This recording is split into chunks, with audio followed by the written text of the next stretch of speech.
People today are advancing a lot by using computer science technology. The shortage of people in the modern world has been exacerbated by the fact that there are thousands of people in the world who have become rich using digital computer science technology. Therefore, technology is not comparable to science. Ordinary people become extraordinary. So this science world of ours has reached very far.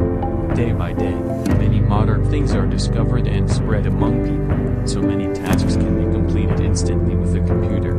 Thanks for watching the video.